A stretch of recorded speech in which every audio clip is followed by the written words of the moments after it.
बूढ़ा पिता। किसी गांव में एक बूढ़ा व्यक्ति अपने बेटे और बहू के साथ रहता था। परिवार सुखी संपन्न था। किसी तरह की कोई परेशानी नहीं थी। बूढ़ा बाप जो किसी समय अच्छा खासा नौजवान था, आज बुढ़ापे से हार गया था। चलते समय लड़खड़ाता था। लाठी की जरूरत पड़ने लगी। चेहरा झुर्रियों से भर चुका था। बस अपना जीवन किसी तरह व्यतीत कर रहा था। घर में एक चीज अच्छी थी कि शाम को खाना खाते समय पूरा परिवार एक साथ टेबल पर बैठकर खाना खाता था। एक दिन ऐसे ही शाम को जब सारे लोग खाना खाने बैठे, बेटा ऑफिस से आया ही था। भूख ज़्यादा थी, सो जल्दी से खाना खाने बैठ गया और साथ में बहू और उनका बेटा खाने लगे। बूढ़े हाथ जैसे ही थाली उठाने को हुए, थाली हाथ से छिटक गई। थोड़ी दाल टेबल पे गिर गई। बहू बेटे ने घृणा दृष्टि से पिता की ओर देखा और फिर से अपना खाने में लग गए। बूढ़े पिता ने जैसे ही अपने हिलते हाथों से खाना खाना शुरू किया तो खाना कभी कपड़ों पे गिरता, कभी जमीन पर।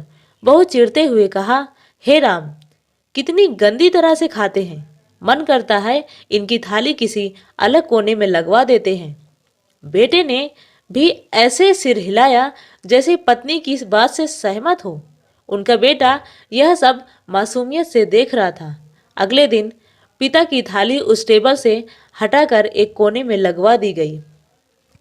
पिता की डबडबाती आंखें सब कुछ देखते हुए भी कुछ बोल नहीं पा रही थी। बूढ़ा पिता रोज की तरह खाना खाने लगा। खाना कभी इधर गिरता, कभी उधर। छोटा बच्चा अपना खाना छोड़कर लगातार अपने दादा की तरफ देख रहा था। माँ ने पूछा, क्या हुआ बेटे, तुम दादाजी की तरफ क्या देख रहे हो और खाना क्यों नहीं खा रहे? बच्चा बड़ी मासूमियत से बोला, माँ, मैं सीख रहा हूँ कि वृद्धों के साथ कैसा व्यवहार करना चाहिए। जब मैं बड़ा हो जाऊंगा और आप लोग बूढ़े हो जाओगे तो मैं भी आपको इसी तरह कोने में खाना खिलाया करूंगा। बच्चे के मुंह से ऐसा सुनते ही बेटे और बहू दोनों कांप उठे।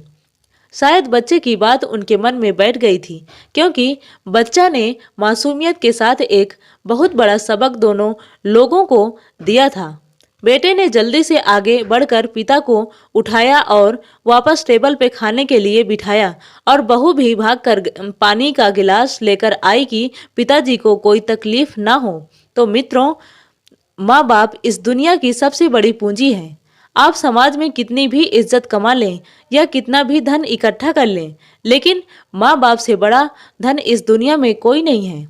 यही इस कहानी की शिक्षा है और मैं आशा करती हूँ कि आप लोगों को कहानी पसंद आई होगी। कहानी पसंद आई हो तो लाइक करें, सब्सक्राइब करें, बेल आइकन को प्रेस करें। Thank you all.